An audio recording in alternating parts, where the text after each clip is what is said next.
Kilala na kailangan namin ng tulong nyo, kailangan po namin ng karunungan, ng pangunawa na nagmumula po sa inyo. At Lord, we pray na kayo po yung maging tagapagsalita namin sa oras po na ito, O Diyos. At ihandaan nyo po yung aming pong mga puso, ang aming pong kaisipan, lalo ng aming pong mga spiritual na pandinig, Lord, para marinig ka namin, makita namin ang iyong kalooban, Panginoon. At palakasin nyo kami, Lord, ano mo po yung aming kalalagayan ngayon dito sa lugar po na ito. We pray na abutin nyo kami ng makapangyarihan at mapagpala nyo pong kamay, Panginoon. At Lord, dinideklara namin yung katagumpayan, yung kapangyarihan nyo, yung pagpapala nyo, hindi lang sa buhay namin, maging sa lugar pong ito, O Diyos. Salamat po. Maingat po namin binabalik ang papuri at pasasalamat. Ito ang aming panalangin sa pangalan po ng aming Panginoong Jesus. Amen. Amen. Sige, palakpakan po natin ng malakas ang Panginoon. Amen. Ang pag-uusapan po natin po ngayon ay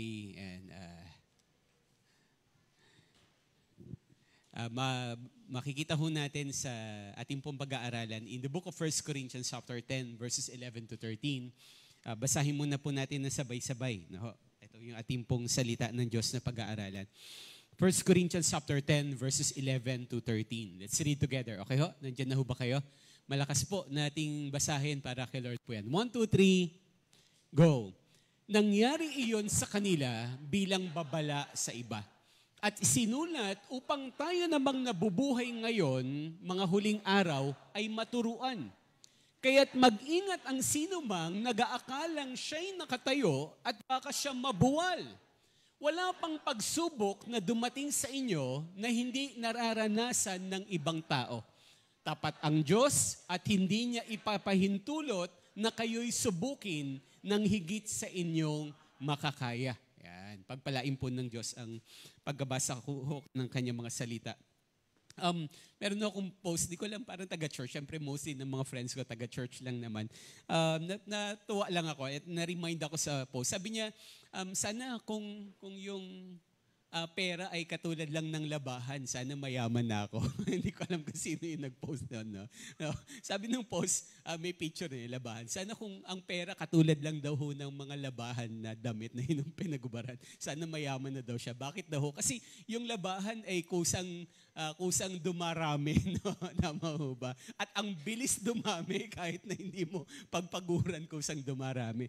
No, alam niyo po, tama ho, yan po yung reality ng buhay. Alam niyo, may mga bagay sa buhay yun natin na sa totoo lang para bang kahit ayaw mo dumarating ng kusa. Tama ho ba? Na marami. And one of the for example, magbibigay ako ng halimbawa, di ba?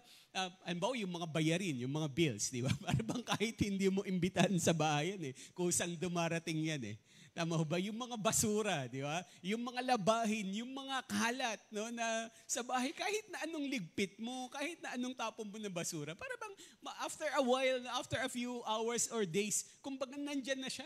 Naintindihan ho ba? At alam niyo ho, ang buhay ho natin, bilang mga Kristiyano, hindi ibig sabihin Kristyan na tayo.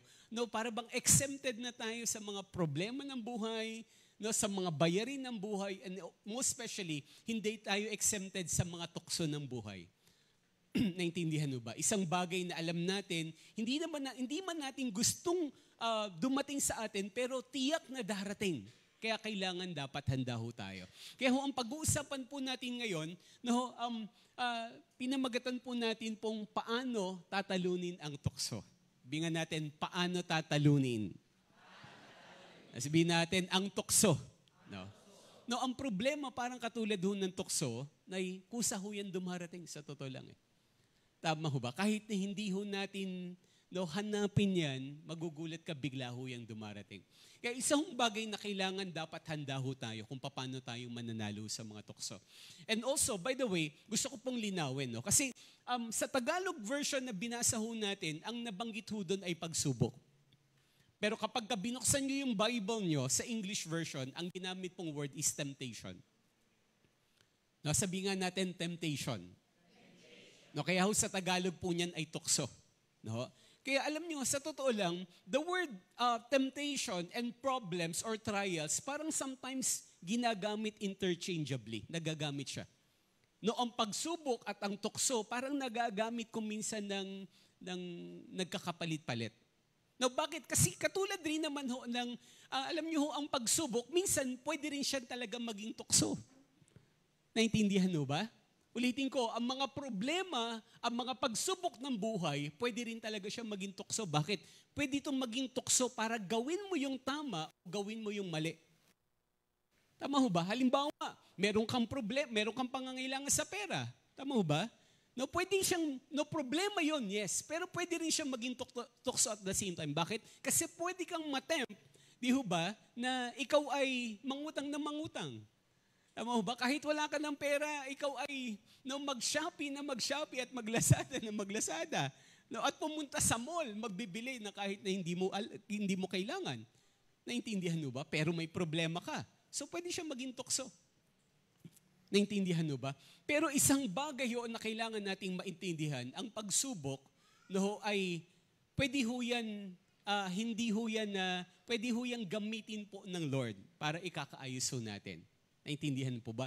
The difference po ng problems at saka temptation, ang problema, may pagkakataon, yan ho ay hindi man gusto ni Lord, pero pinahihintulot niya. Bakit? Para po sa ikakatibay at ikakatatag ng ating pananampalataya. Pero ang tukso, hindi ho yan galing sa Diyos. Dahil ang tukso, ang temptation, galing ho yan kay Satan at wala hong ibang dahilan sa Satan kapag pinabibigyan tayo ng tukso, tayo po ay sirain, tayo po ay mawasak. Naintindihan ho ba? Kaya po, sabi ho, in the book of James, nandiyan ba kapatid na ibigay ko ho ba? In the book of James chapter 1 verses 12 to 14, paglilinaw lang ho muna po ito. Ano ho ba yung difference ng pagsubok sa tukso? Napakalinaw. Kaya wag ho natin, sabi ng mismo, sabi ng Biblia, wag nating sasabihin tinutukso ako ng Diyos. No? Or tinetempt ako ng Lord. Hindi pwedeng manggaling ang tukso sa Diyos. Lahat ng tukso, galing ho kanino? Kay Satan, no? Hindi ho pwedeng galing kay Lord ang temptation. Wala hong ibang pinanggagalingan ang tukso, galing po yan sa demonyo. Ang pagsubok, yes, sometimes, hindi gusto ni Lord yan, pero ina-allow niya, pinahihintulutan niya. Malinaw ho ba? Kaya po, ito yung very clear na sabi ho ng passage. Basahin po natin verses 12 to 14. 1, 2, 3, go. Pinagpala ang taong nananatiling tapat sa kabila ng mga pagsubok, sapagkat matapos niyang malampasan ang pagsubok, tatanggap siya ng gantimpala ng buhay na ipinangako ng Panginoon sa mga umiibig sa Kanya. Huwag sabihin ni numan na tinutokso siya ng Diyos kapag siya'y dumaranas ng pagsubok.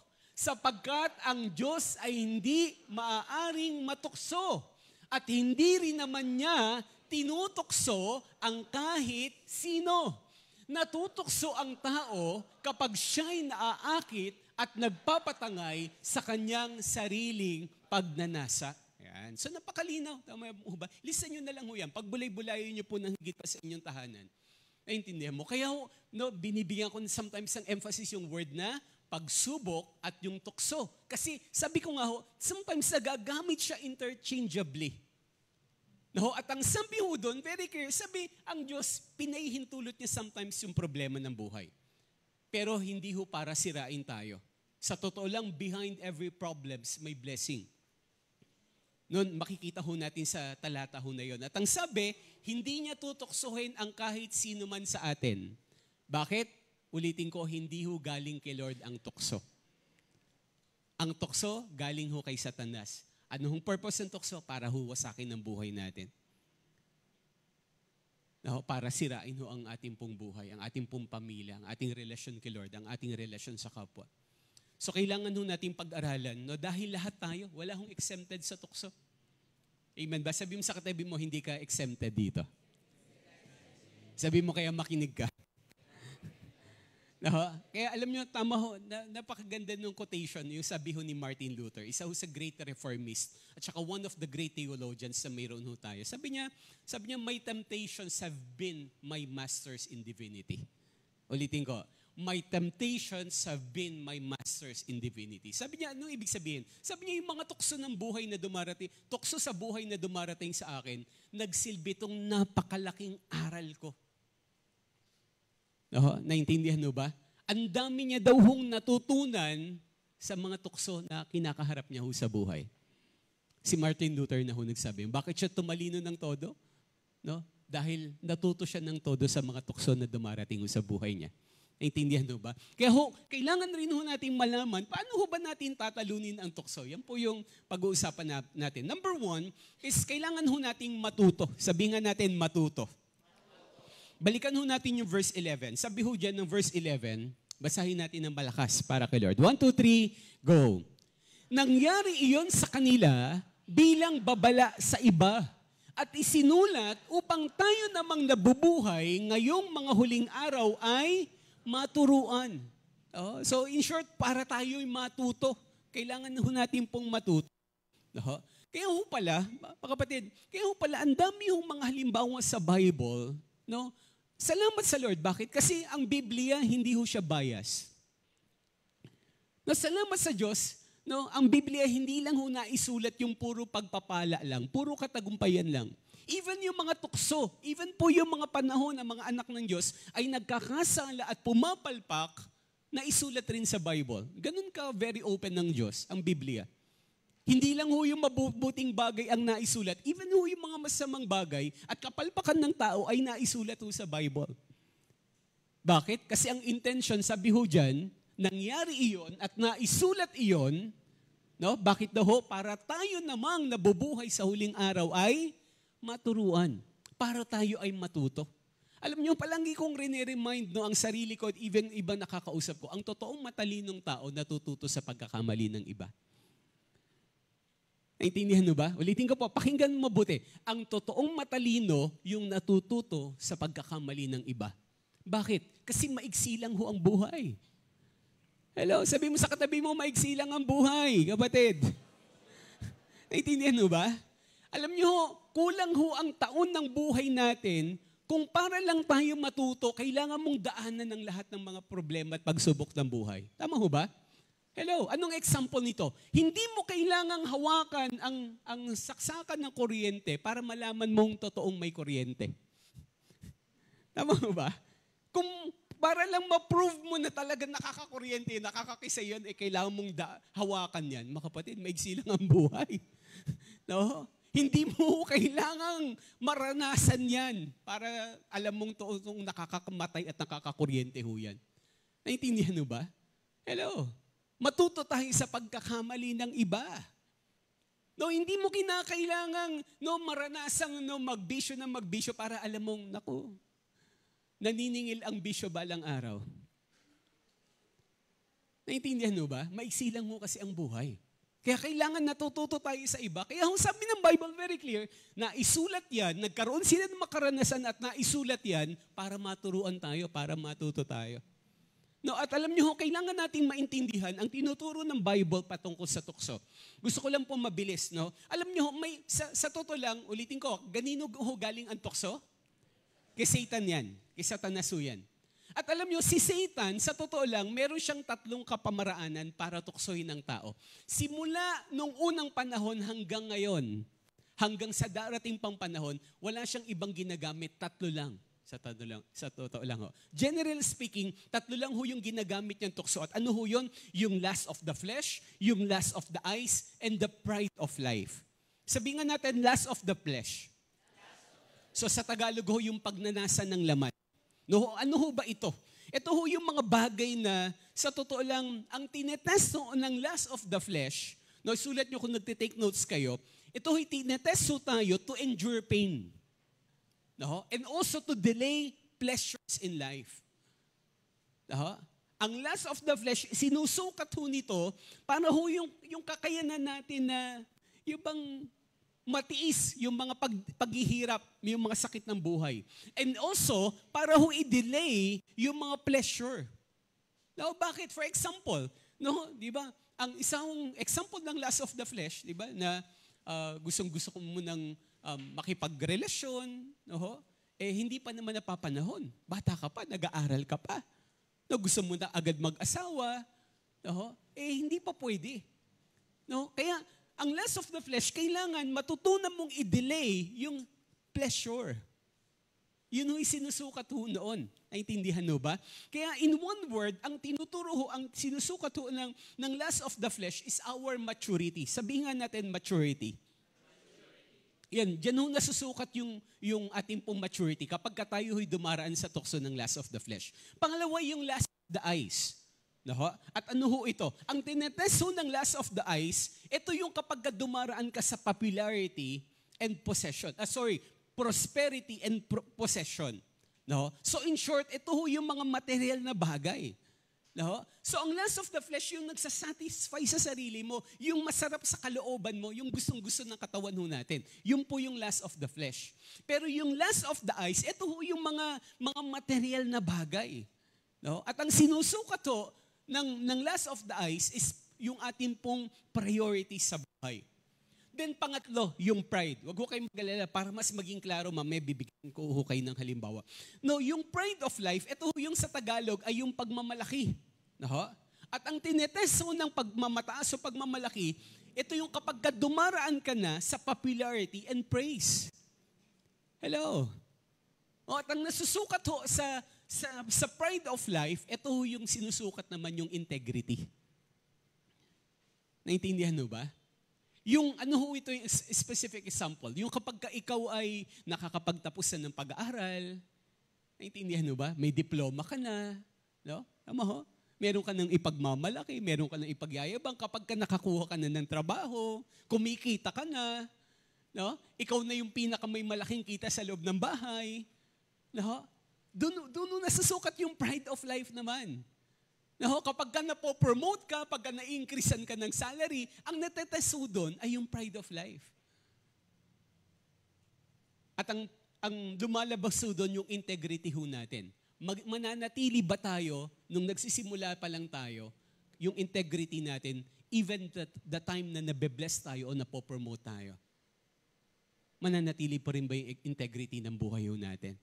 No, just to give us an example na gaya ho na sinabi ko kaganina, mula Old Testament hanggang ngayon, wala hong pinagkaiba. Iba-iba lang ho yung mukha, iba-iba lang po yung kapamaraanan. Pero ho yung pagsusukat ng tukso ni Satanas, iisa lang. Let's open our Bibles, basahin po natin yung talata in Genesis chapter 3 verse 6. Nung tinukso ni Satanas si Eva, di ba natatandaan ho natin yung story, di ho ba? Na create ng God ang Garden of Eden na perfect.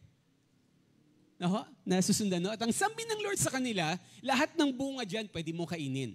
Pero wag lang yung nag-iisa. Nandun na yung tree of life, nandun lahat ng uri ng bunga, yung papaya, yung buko, yung melon, lahat na, dragon fruit, grapes, apple, oranges, lahat sabi ni Lord, kainin mo lahat yan. No, pati yung tree of life, yung bunga, no, kainin mo, pero wag lang yung tree of the knowledge of good and evil. Bakit sabi ng Lord, kapag kinain mo yan, mamamatay ka. Pero anong sabi ng Bible? Dumating si Satanas at tinukso niya si Adan at saka si Eva.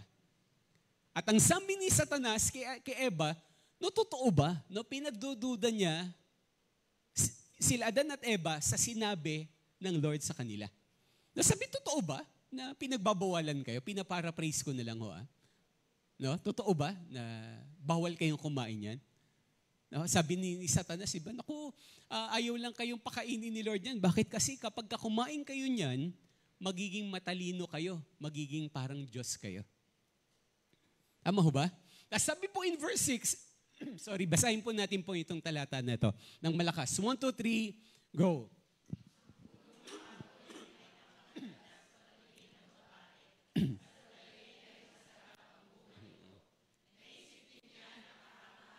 Ang maging marunong, kaya't pumitas siya ng bunga at kumain ito. Nigyan niya ang kanyang asawa at kumain din ito. No, napakalinaw ho dito yung lust of the flesh, lust of the eyes, and pride of life. Napakalinaw po. Very clear ho yan. Sabi po dito, ang punong kahoy ay napakaganda sa paningin. Lust of the flesh.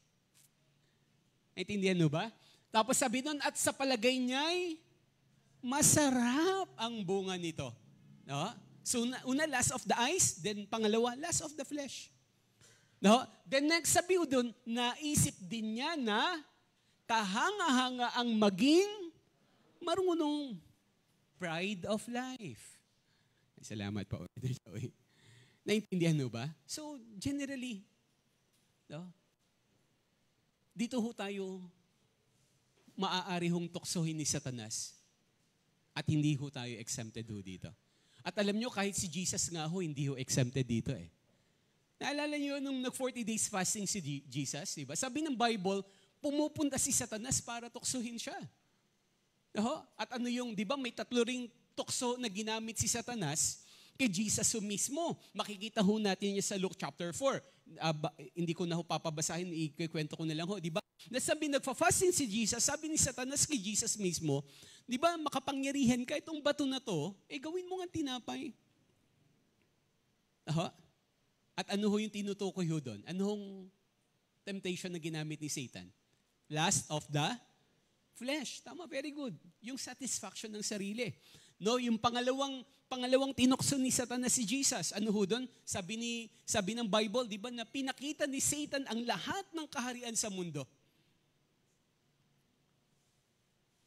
At sabi ni Satan, no, bibigay ko lahat ito sa iyo. So ano ho yun? Lust of the eyes. Yung mga material na bagay. Tapos hindi ho natapos si Satan doon. Bakit? Kasi sabi ng Bible, dinala ni Satan si Jesus sa tuktok ng templo. At anong sabi ni Satan? Magpatihulog ka. Diba? Bakit? Kasi sabi ng Bible, ang anghel niya ay sasaluhin ka para hindi ka malaglag. Hindi ka masaktan.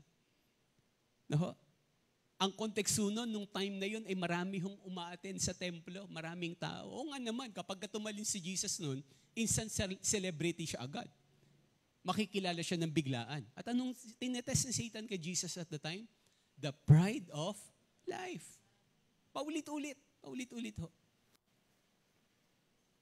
Simula kay Adam and Eve, mula kay Jesus, kaya nga sabi po in the book of 1 John chapter 2 verse 16, nabanggit rin ho ito ng paulit-ulit. Sabi ho dito, ang lahat ng nasa sanlibutan, ang pagnanasa ng laman, ang pagnanasa ng mata, at ang pagmamalaki sa buhay na ito ay hindi nagmumula sa Ama, kundi sa sanlibutan.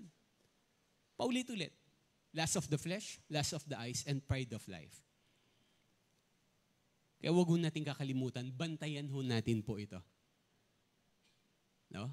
Kaya ho, alam nyo, para ho maging matagumpay ho tayo dito, kailangan ito ho ay bagay na aware ho tayo, may discernment ho tayo. Naintindihan ho ba? Kaya alam nyo, sabi ko nga ho, no, paano natin tatalunin ho ang tukso? Kailangan ho nating matuto sa tinuturo ho ng Bible. Kaya ho, marami hong halimbawa sa Bible. Sabi nga, di ba, even the great men and women of God sa Bible, hindi ho exempted eh. Di ba si Noe? Alalahan niya, si Noe. Di ba? Ano yung tukso na pinagdaanan niya? Hello? Yung paglalasing. Di ba? Tama ba? At nangyari ho yun, di ba nung after ng baha, ng flood, nung bumaba na ho yung tubig, walang magawa si Noe. No? Kaya sabi siya ho ay uminom ng alak at nalasing siya ng todo. Naintindihan ho ba? No, kaya even marami yung mga men and women of God, hindi exempted sa tukso. Si Abraham, di ho ba? Ano yung naging tukso sa kanya? Hindi sila makapaghintay mag-asawa na bigyan ng anak. Kaya nung sabi ni Sarah, etong aalipin kong si Hagar, sige na sipingan mo na siya para magka-baby na tayo. Masyadong nagmamadali na kunin ho yung pangako ng Diyos sa kanilang sariling kapamaraanan. Ano pa ho yung mga example? Di ho ba si Joseph sa Bible? Di ho ba? Na tinukso siya ng asawa ni Potiphar. No, para ho sumiping ho sa kanya. No, si Moises, ano ho yung naging temptation sa kanya? Di ba yung matinding galit? Di ba? No, talagang natutokso siyang maghali. Kaya nga yung one of the instances sa Bible, di ba nasabi lang ng Lord sa kanya, ipatong mo lang yung tungkod. Pero sa sobrang inis at galit niya, hinataw niya ho yung bato. Sabi lang ni Lord, ipatong lang yung tungkod. No? Si Samson, di ba? Merong Delilah na tukso. No, si David, may Bathsheba na tukso. Naintindihan ho? At alam nyo, tayo ho ay may kanya-kanya na kailangan ho nating bantayan para hindi ho tayo madaig ng tukso. No? At kailangan ho nating matuto sa halimbawa sa Bible and even matuto ho sa pagkakamali ho ng iba. Naintindihan ho ba? Hello, nandyan ho ba kayo? Makinig ho mabuti. Alam niyo ho, kailangan lang ho tayong, sabi ko nga, humingi tayo ng karunungan kay Lord. Lord, tulungan mo akong matuto. Kasi hindi mo kinakailangan hong maranasan ng matitinding problema ng buhay para mapatunayan mong tama nga ang Biblia. Huwag nating hintayin na mawasak ang pamilya ho natin, masira ang kinabukasan natin, nung magkasakit tayo, para lang ho, totoo nga, nakakapahamak pala yung mga tukso ng buhay. Susundan ho ba? Hello, hindi mo kinakailangan ng mabuntis ng maaga para sabihin mong totoo. No, na bata ka pa may baby ka na, ang hirap palang magkaroon ng sariling anak at pamilya. No? Naintindihan mo ba? Na nakakatukso, di ba? Lalo na kapag yung sa mga kabataan, di ba? Para bang lahat ng kaibigan mo para bang ginagawa na yung mga bagay na hindi nakalulugod kay Lord. Nakakatukso. Tama ho ba? Pero kung makikita mo sila na, ayun, maagang nabubuntis, tama ho ba? Maaga hong, hindi na nakapagtapos ng pag-aaral, tama ho ba? Doon ka matututo. Kailangan mo matuto sa iba. No? Na meron ka ng asawa, di ba, na kung sino-sino pa yung chinachat mo. Tama ho? Hello. No, na para lang matutunan mo na, naku, sobrang lungkot pala na mawasak ang pamilya ko. Iwanan ako ng pamilya ko, ng mga anak ko, magalit sa akin. Isumpa ako ng asawa ko at mga anak ko. Naintindihan ho ba? No, hindi natin kailangan daanan yun. Pwede na tayong matuto sa iba. Tama ho ba? Na bago mo maintindihan na, naku, dapat ko na palang tigilin talaga yung pag-iyosi o pag-inom ng alak o paggamit ng masasamang pinagbabawal na droga. Bakit? Kasi nakaka-cancer pala talaga. No, huwag mo nating hintayin na masunog pa yung baga mo, mamaga pa yung atay mo, no, matuyo ang utak mo, para lang malaman mo na totoo pala na sinisira ng tukso ang buhay ng tao. No, kailangan nun natin matuto sa iba. Amen ba? Sabi mo sa katabi mo, matuto tayo, kapatid. Okay. Pangalawa ho, in verse 12. So, paano natin tatalunin ito? So, una, kailangan nating matuto. Pangalawa, kailangan ho nating mag-ingat. Sabi nga natin, mag-ingat. Yan. Sabi mo sa katabi mo, mag-ingat ka, ha? Okay. Basahin po natin yung verse 12. Basahin natin. Na malakas. 1, 2, 3, go. Kaya't mag-ingat ang sino mang nag-aakalang siya'y nakatayo at baka siya mabuwal. Ayan. No? Kaya sabi mo dyan, mag-ingat. No? At sabi dyan, sino ho yung dapat mag-ingat? Ang sino man. Sabi mo sa katabi mo, kasama ko dyan. Sa sino man. Sabi mo rin sa kanya, kasama ka rin dito, ha? No? Kaya sabi dyan, sino man Sa totoo lang alam yung tukso, wala hong pinipili yan. No? Mapa-ordinaryong membro, mapa-pastor, hindi ho exempted. Sino man. Lahat po tayo, hindi ho exempted. Kaya yung paalala ng Biblia na mag-ingat, kasama ho ako, kasama ho kayo. Sabi ng Bible, very clear, mag-ingat ang sino man. No? At saan tayo pinag-iingat? Saan ho tayo pinag-iingat? Ha? Sabi yan, kaya't mag-ingat ang sino mang nag-aakala. So, yung mga maling akala. Na mag-ingat tayo sa mga maling akala. Bakit? Sabi diyan, paano doon? Na siya'y nakatayo. Bakit? No? Kasi baka siya mabuwal. Saan tayo pinag-iingat ng Lord? Makinig mabuti. Sa mga panahon na dapat tayong mag-ingat, yung mga panahon na feeling natin malakas tayo. Feeling natin matagumpay tayo.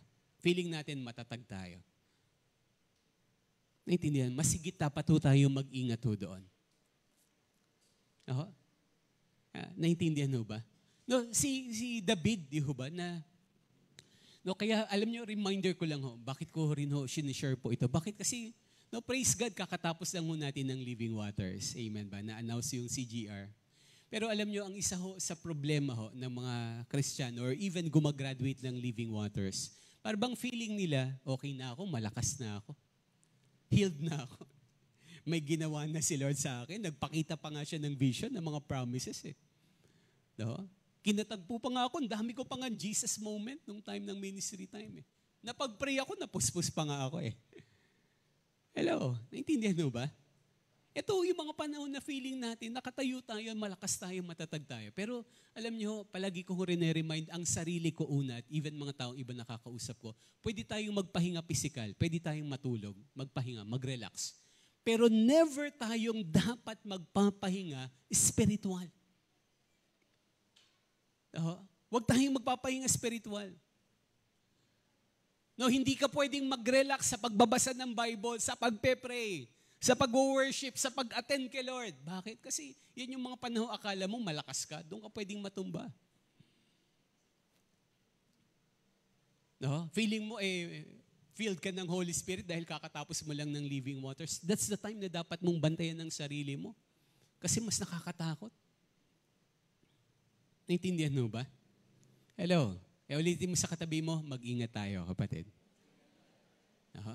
Mag-ingat ho tayong mabuti. Kaya ho, alam nyo, di ba sa Bible, yun nga nabanggit ko ho kaganina, si Noah, nung wala na siyang ginagawa, dun siya nalasing ng alak. Pero nung time na busy siya kakapukpok ng martilyo at kakagawa ng arko, kakalagari ng kahoy, no, hindi ho siya natuksong uminom ng alak. Pero nung time na tapos na ho yung baha, nung very idle na ho siya, wala nang pinagkakaabalahan, dumating ho yung tukso na pag-inom ng alak. Naintindihan, no? No, kaya tama ang Bible, sa mga panahon na akala mo nakatayo ka, dapat lalo kang mag-ingat. Sa mga panahon na akala mo malakas kang matagumpay ka, higit mong bantayan ng sarili mo. Naintindihan po? Si David, no? Alam ko nandiyan yan. Pakibasa ho natin 2 Samuel chapter 11 verses 1 to 5. Ihuba alam natin si David, isang man after God's own heart. Pero bagamat siya'y pinili in the anoint ng Lord at malapit sa puso ng Diyos, hindi ho siya exempted sa tukso. Dumating ho si Bathsheba. At kailan ho dumating si Bathsheba? Sabi ho ng Bible, nang sumapit ang tagsibol, panahon na karaniwang nakikipagdigma ang mga hari, pinalabas ni David ang buong hukbo ng Israel. Sabi ng Bible, very clear, dapat nung time na yon, lahat ng king lumalabas ng palasyo at nakikipaglaban. Pero ano ang ginawa ni David? Sabi diyan, sa pangunguna, so sabi diyan, pinalabas ni David ang buong hukbo ng Israel sa pangunguna ni Joab at ng iba pang mga pinuno. No? So pinalabas niya yung mga sundalo niya, hindi niya sinamahan. Pero sabi ng Bible, supposed to be that time, lahat ng king siya'y nangunguna. Kasama siya sa digmaan. Pero anong ginawa din David? Nagpaiwan siya. No? Nagpaiwan ho siya. No? Kaya ang sabi mo doon, sa last na pangungusap, sabi, sa panguna ni Joab at ng iba pang mga pinuno, pinuksan nila ang mga Amonita at kinubkob ang Raba. Subalit, basahin nga ho natin malakas, 1, 2, 3, go. Subalit, si David ay nagpaiwan sa Jerusalem. Yan. Okay, sabihin mo sa katabi mo, huwag kang magpapaiwan. Batid. Mahirap yung nagpapaiwan. Di ba? Na dapat umaattend ng church, tapos nagpapaiwan ka. Umaattend ng Bible study, nagpapaiwan ka. Ano ba? Naglilingkuran, nagpapaiwan ka. Palagi ka nagsosolo. Tama ho ba? No, alam nyo, yung mga nagpapaiwan, yan ho yung paborito hong atakihin ni Satanas eh. Kaya alam niyo, palagi ko nga akong paalala, sino ho yung madalas ma-hold up? Yung madalas nag-iisay, di ba? Bibira yung bihira. Meron naman mga cases na hino-hold up isang buong bus. O hina-hijack isang buong eroplano. Tama mo ba? Pero bihira yun. Pero kadalasan na hold up yung nag-iisa. O yung walang kasama. Yung palagi nasa dilim, umuwi ng gabi, nag-iisa, lalakad-lakad. Tama mo ba? Yan yung paborito hong nasamantalahin na magnanakaw. Alam niyo si Satanas ganun din eh. No, yung madalas nag-iisa, yung madalas nagpapaiwan, paborito ho yan ni Satanas na tuksohin. Naintindihan, no? Kaya ho, alam nyo, yung mga nagtumatalikod sa pananampalataya, nagbabackslide, sa totoo lang ito ho, yung mga pangkaraniwang nagiging sintomas eh. Naintindihan mo ba? Yung hindi muna ako attend ng church ngayon. Papaiwan mo, kayo na lang muna. Hindi ko hindi na-judge siya. May mga specific reasons tayo. And sometimes valid naman yun. Pero sa totoo lang, marami yung pagkakataon, yung iba hindi naman valid yung reason eh. Wala lang, tinatamad ka lang. Wala lang, napuyat ka lang nung gabi, kaya antok-antok ka. Tama mo ba? No? O kaya lang, meron ka lang gustong gawing dahilan. No? Parang katulad si David, nagpaiwan siya. At anong sabi ho dito? No? Wala akong pinariringgan sa inyo. Sabi ho dito, verse 2. Sabi ho dyan, ano yung nangyari kay David? So nagpaiwan siya mag-isa. Verse 2, isang hapon, ayan, no, sarap ng buhay. Isang hapon, sa siesta niya, nagpapahinga siya. No, pagkagising ni David, wow, kagagaling lang sa tulog. No, hapon, nag-relax sa tulog. Na lahat ng sundalo niya, nakikipagsuntukan, nakikipaglabanan siya nandun sa palasyo. At anong sabi ng Bible? Umakyat siya sa bubungan ng palasyo at naglakad-lakad. No? Sarap mag-unat-unat kaya. Di ba after mong matulog sa hapon? Tama mo ba? Ang problema, sabi yun, mula noon, may natanaw siyang isang babaeng naliligo. Ayan, no? No, sa iba pa ng palasyo niya, may natanaw siya, babae naliligo. At sabi ng Bible, maganda yung babae. No, sabi mo, napakaganda ng babae. No? Next, sabi ho dyan. No? Verse 3. Sabi yan, pinagtanong niya kung sino yon. Sinabi sa kanya na iyo'y si Bathsheba, anak ni Eliam at asawa ni Urias na isang Hiteo. So problema yung babae, may asawa na. No? At si Urias ay isa ho sa matapat niyang sundalo. Naintindihan mo ba? No, kaya sabi verse 4, sabi ho dyan, verse 4, pinakuha niya si Bathsheba na nooy kakatapos pa lamang ng kanyang paglilinis ayon sa tuntunin para sa mga babaeng, sorry po for the term, ayan po yung sabi yung buwan ng dalaw ng mga babae. No? Sabi niyan, sinipingan siya ni David at pinauwi pagkatapos. So si David hindi siya nakontentong, nakita niya lang, pinatawag niya, sinipingan niya at pinauwi. The next verse, sabi ho ng Bible, verse 5, sabi ho dyan, dahil sa nangyaring ito, si Bathsheba ay nabuntis at pinasabi niya ito kay David. At alam niyo, doon na ho pumasok, ang dami hong problema, hindi lang ho sa buhay ni David, maging sa kanyang buong pamilya at sambayan. Naintindihan mo ba? Dahil ho sa tukso na sa totoo lang dapat nakikipaglaban siya. Kaya alam niyo, hindi ho masamang magpahinga. Pero mag-ingat ho tayo kung papaano tayo nagpapahinga. Kung papansin nyo, lahat ng tukso, mas madaling umatake kapag nagre-relax tayo. Sa mga panahong pagod na pagod ka, hindi ka makatulog. Tama ho ba? Gusto mo mag-relax, relax lang ako. Doon po pumapasok eh. Kaya tama yung kasabihan, no, yung idle mind is the devil's playground. No, yung idle na kaisipan, no, yung walang magawang kaisipan, yan ho yung paboritong paglaruan ho ni Satanas eh. No? Kaya ho, kailangan mag-ingat ho tayo. Ulitin mo sa katabi mo, mag-ingat tayo, kapatid. No? Kaya ho, ano yung kailangan nating bantayan? Mag-ingat. No, sa totoo lang, may kanya-kanya ho tayong kahinaan. Tama ho ba? Yung iba, posible hindi mo kahinaan yung lust of the flesh. Posible, iba yung lust of the eyes. Yung iba, pride of life ay yung kahinaan mo. Kaya nga yung mga pastor, mga biruan, no, 3 G lang daw ho yan.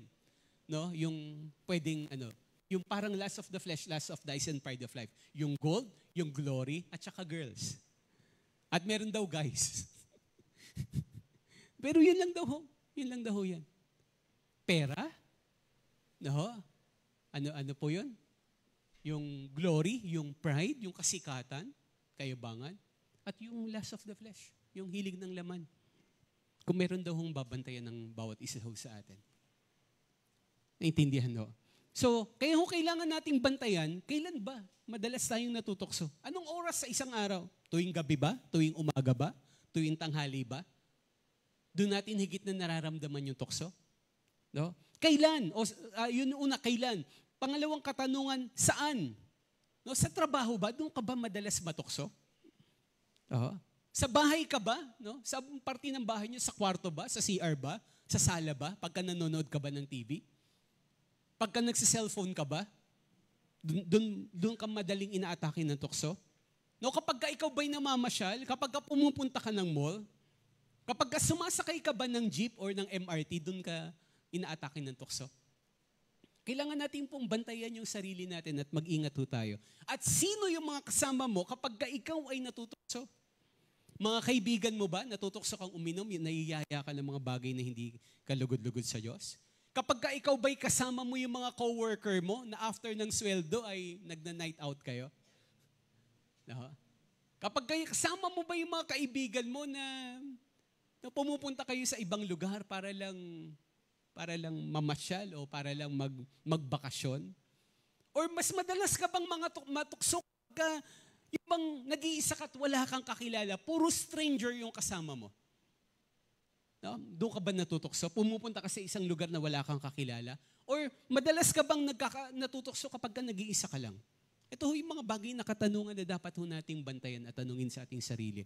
At papaano ba tayo natutukso? So yung question ng when, where, who, and how, kailangan ho nating bantayan.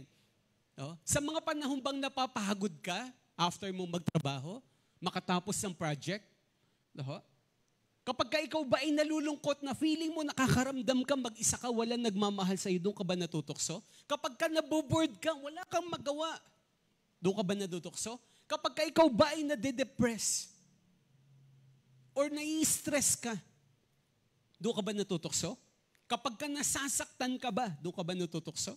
O kaya galit ka? O kaya nag-aalala ka? O kaya possible ba na natutukso ka kapag ka nagtatagumpay ka? Kapag ka may mga blessing? May mga promotion? May mga increase ng salary? Naintindihan mo ba? O kaya ikaw ay nasa spiritual high? Kailangan nun nating bantayan. Oh, hello. Kailangan nun nating mag-ingat. Naintindihan mo ba? At alam niyo, no, kaya kailangan nun nating maintindihan, no, na ang utos ng Bible, makinig mabuti. Sabi ho ng Bible, ang tukso hindi ho natin dapat linalabanan. Sabi nga natin, hindi linalabanan ang tukso. Naintindihan mo ba? Bakit? Kasi ang utos ng Bible, sino ho dapat nating labanan? Si Satan. Sabi ng Bible, resist the devil. Hindi resist the temptation. Now, bakit ito? Kasi ang tukso, the more na pinaglalabanan natin, the more na mas malaki yung possibility mag-give in tayo sa tukso.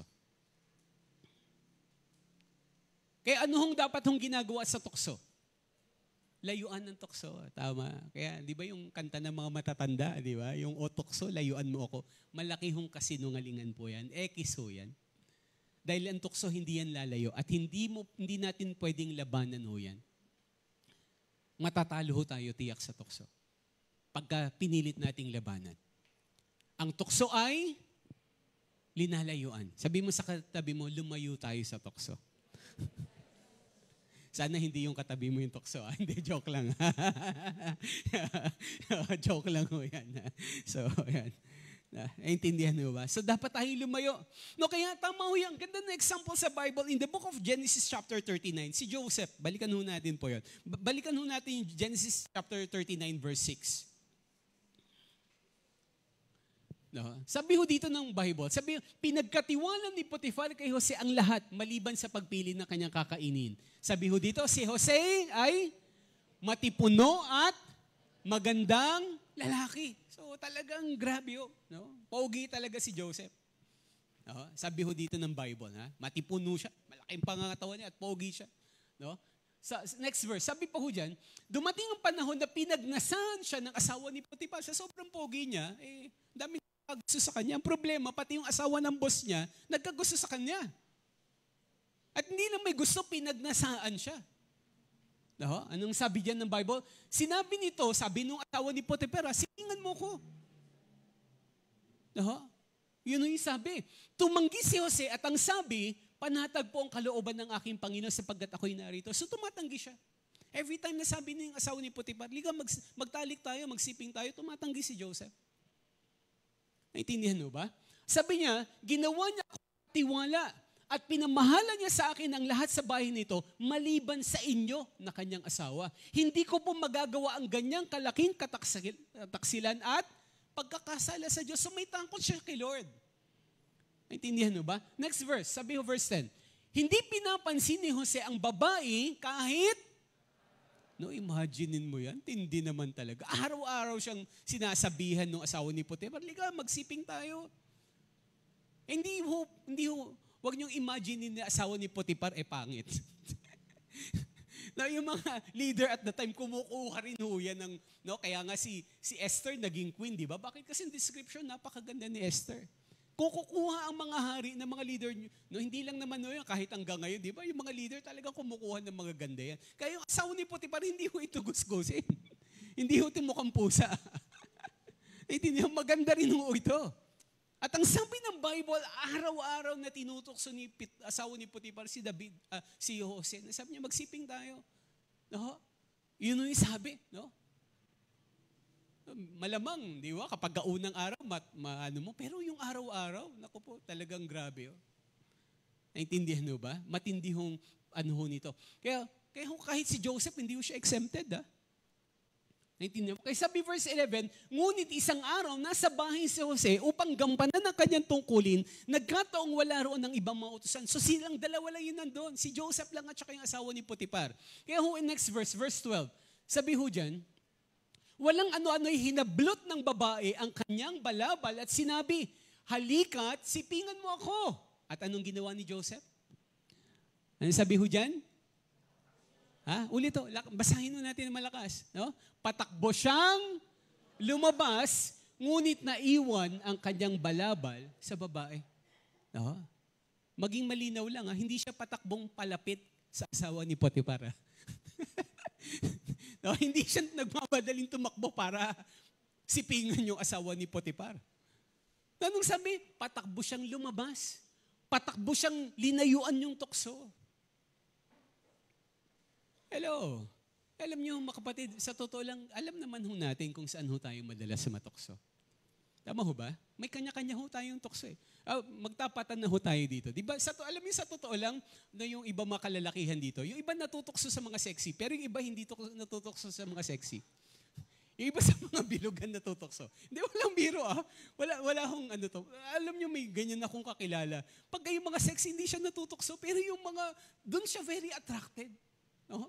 Yung iba natutukso sa mga mapuputi, pero yung iba hindi. Mas natutukso sa mga morena.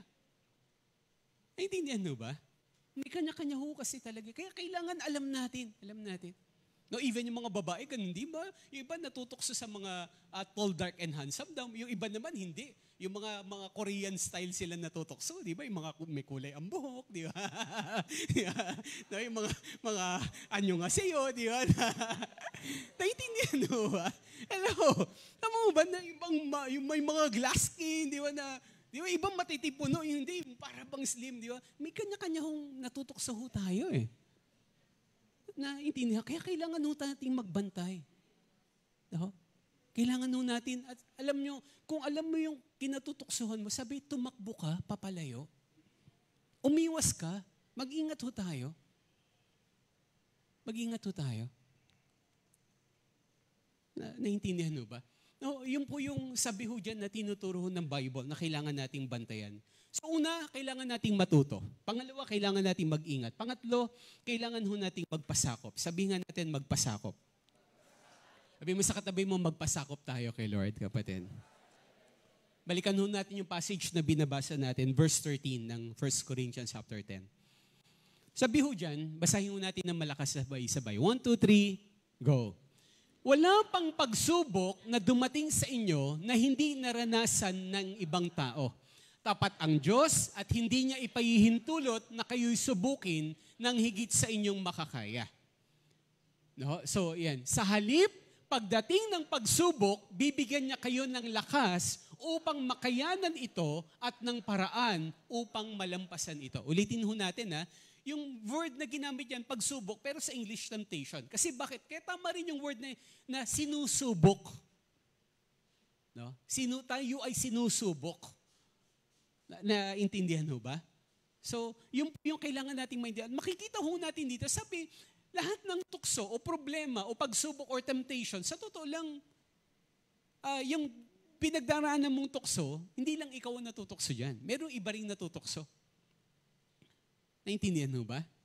No, walang talagang katangi-tanging tukso na sa iyo lang. Lahat yan natutukso. At ang sabi ng Bible, no, hindi yan darating sa iyo nang hindi mo kayang lampasan o pagtagumpayan. Bakit? Kasi kilala ka ng Lord at magbibigay siya ng kapamaraanan para, anong sabi? Mapagtagumpayan mo, malampasan mo yung tukso na yan o yung problema na yan. Naintindihan mo ba? Sabi mo sa katabi mo, tutulungan ka ni Lord, kapatid. No, kaya alam nyo, mga kapatid, no, meron hong kapamaraanan ang Diyos na kailangan nating maintindihan. One of them, sabi ng Matthew chapter 26 verse 4, sabi ho ni Jesus mismo, sabi ho dyan, Matthew chapter 26 verse 4, basahin natin na malakas. Ano yung dapat nating gawin? Ano yung ino-offer ni Lord? Ano yung kapamaraanan ng Diyos na kailangan nating magpasakop sa kalooban niya? Sabi ho dyan, basahin natin malakas. 1, 2, 3, go! Magbantay kayo at manalangin upang huwag kayong madaig ng tukso. Ang espiritu'y nakahanda, ngunit ang laman ay mahina. Yan. No? Anong sabi ng Bible? Magbantay at manalangin.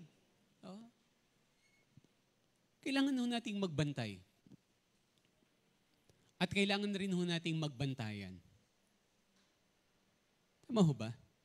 Alam niyo, wag ho kayong masasaktan if there will be times na, alam niyo, sa totoo lang sa church, ang isa ho sa bagay na kailangan natin matutunan, yung handa ho tayong magpabantay. No? Anong ibig ko sabihin? Yung handa ho tayong minsan mapapaalalahanan ka, mapagsasabihan ka, lalo na kung para naman yun sa'yo. Tama ho ba? Na pwede kang, dapat handa tayo, kapatid. Uy, baka naman, no, nasusobrahan ka na sa bagay na yan. Iwas-iwasan mo yan. Lumayo ka sa mga taong ganyan. No? Kasi alam mo, tama ho yung Bible.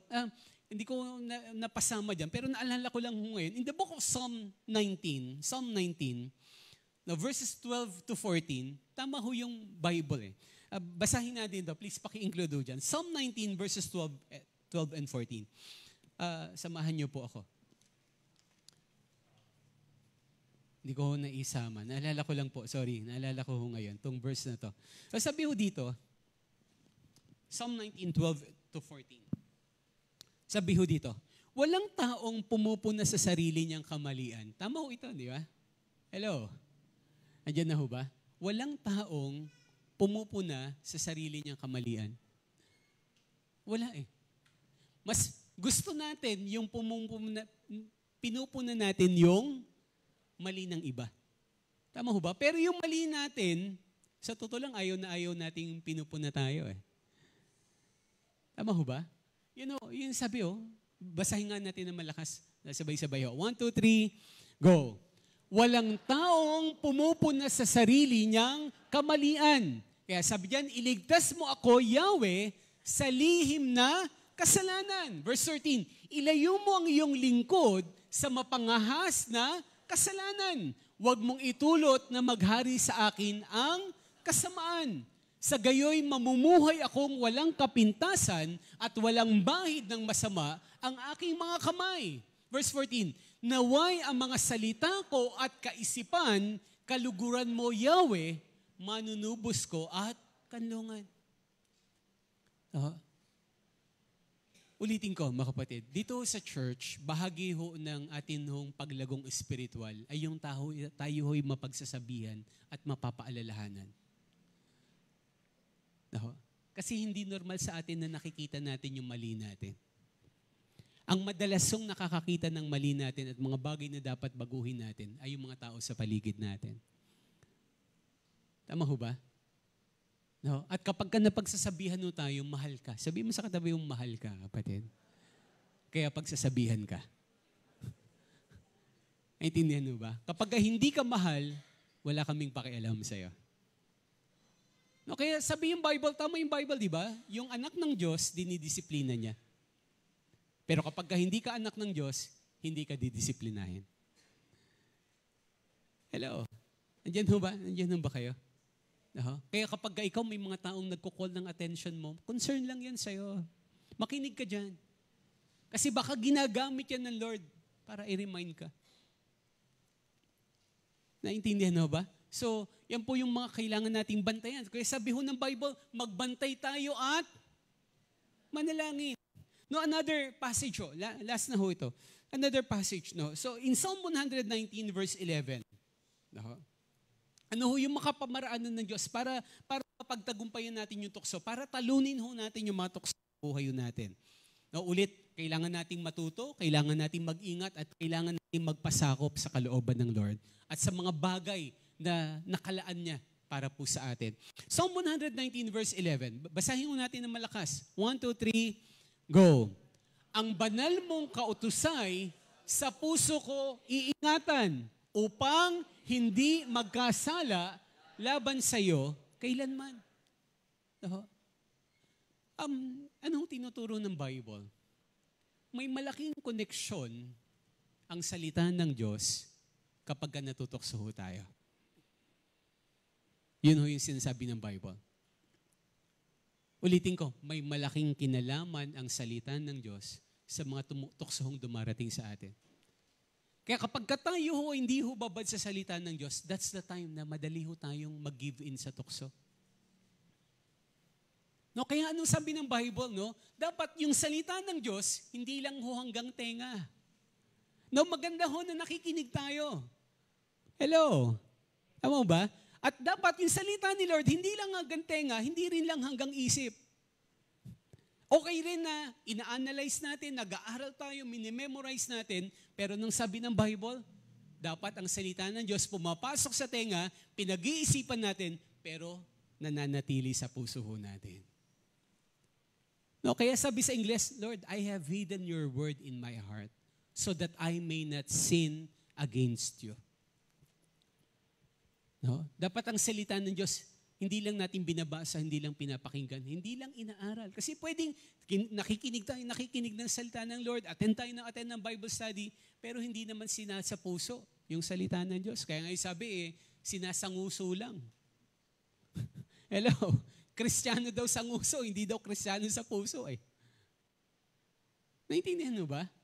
No, kasi baka kapag tinanong tayo patungkol sa mga Bible doctrines, mga memory verses, ang dami nating alam, yes. Okay, praise God. Pero sinasa puso ba natin? Sinasa buhay ba natin? Nakikita ba ng mga tao sa paligid natin yung pinapakinggan, inaaral natin? Nagmamanifest sa buhay ba natin araw-araw? Hello? Naintindihan mo ba? Kaya madali ho tayong mag-even sa tukso ng kaaway kapag kayong salita niya hindi natin iniingatan. Kaya tama ho yung Bible, di ba sa parable of the sower? Parable of the soil? Hello? Di ba nung sabi ng Bible, di ba yung nag-ahasik? Di ba isang binhi lang naman yun. Kaya lang ang problema, yung ibang buto nalaglag sa tabi ng daan. Tama ho ba? At anong sabi ng Bible? No? Sa mga daanan nalaglag, at anong sabi? No? Dumating yung ibon at tinuka yung mga buto. No? Na nahasik. At anong paliwanag ni Jesus yun? Yung lupa, parang puso ng tao. No, kapag matigas yung puso ng tao, hindi tayo ready sa Word of God. Minsan nakaupo pa tayo dito, yung demonyo, tinutukan na yung Word of God.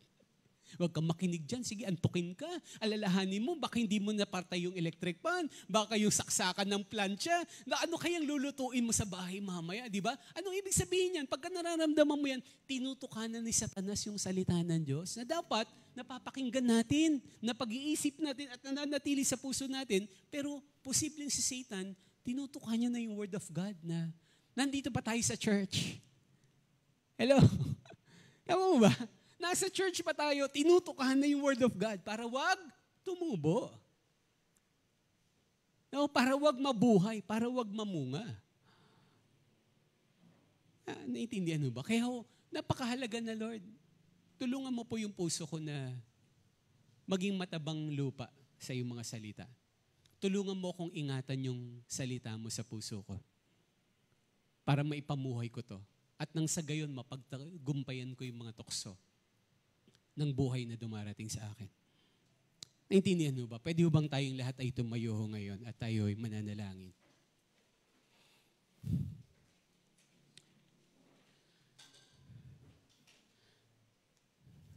Alam ko ho na posible hong nandito ho tayo ngayon na parang iniisip mo na ako, parang hindi sa akin yan.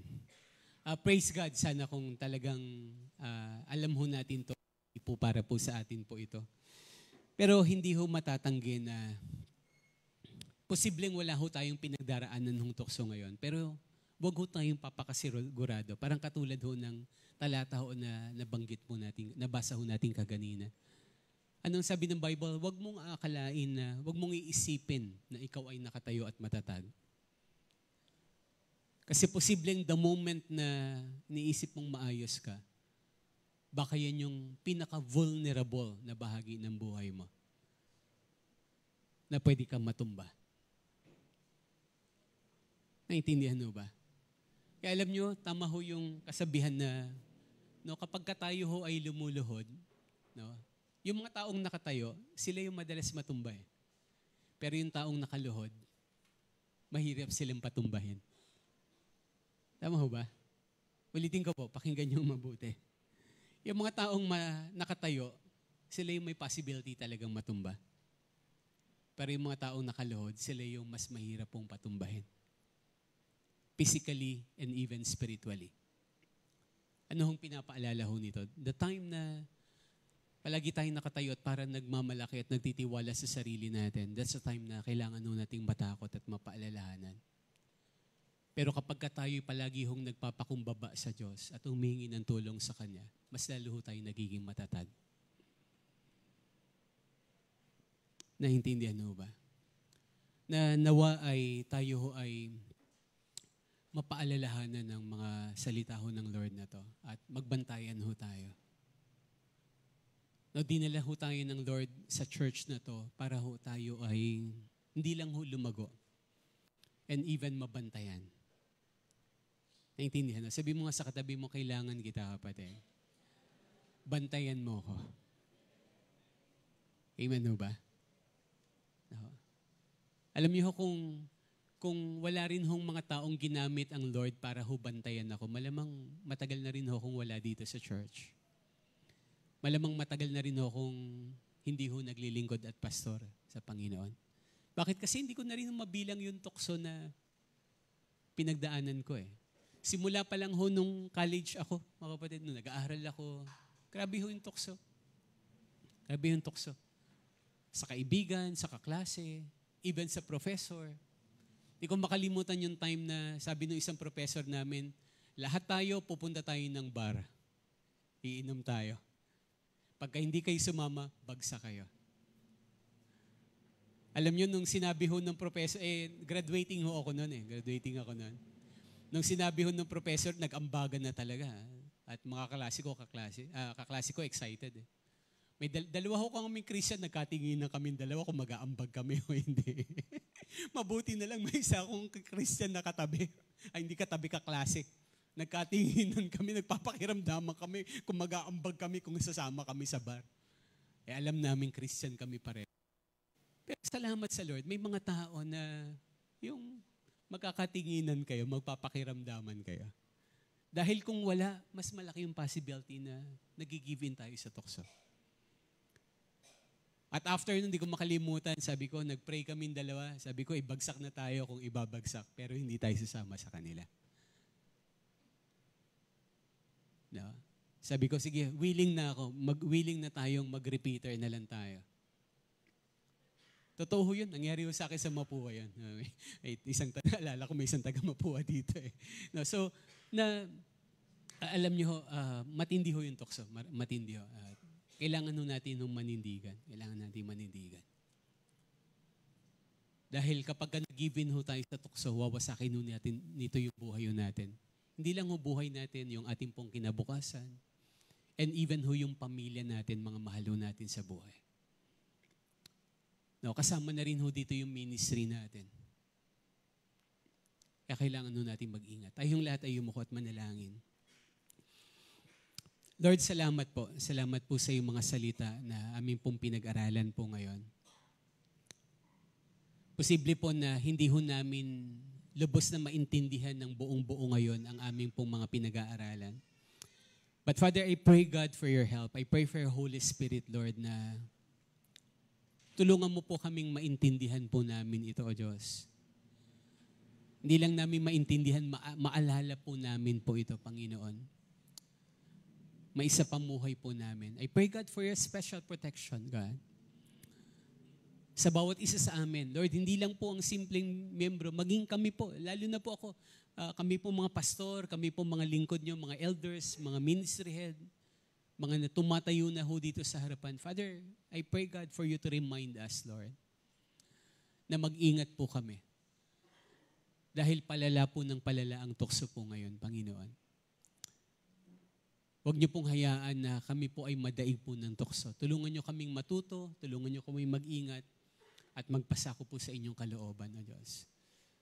Lord, I pray, God, na papagtagumpayin niyo po kami sa lahat ng, hindi lang ho ng problema, maging tukso po ng buhay. Salamat po sa inyong salita. Pagpalain niyo po kami, maging sila po na nanonood ng mensahe pong ito. Pagpalain niyo pong bawat isa. Itong aming pong panalangin sa pangalan ng aming Panginoong Jesus. Amen, amen. Palakpakan po natin po yung Panginoon.